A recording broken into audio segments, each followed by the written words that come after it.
Hello, Paper Talk community. Thanks so much for joining us. This month, January 2021, can you believe it's 2021 already? That's hard to say.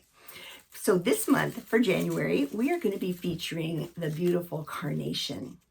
And there, as always, those simple blooms always are the most difficult, but I think you're gonna have a lot of fun creating this flower. We have a special guest this month. Wendy Anderson from New Zealand is going to share with us how she makes her tried and true carnation that she's been making for years, and you're gonna love it.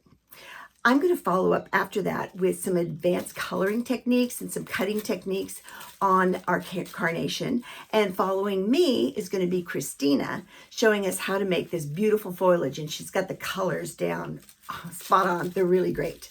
So we can't wait to see what you do this month for the Paper Flower Challenge.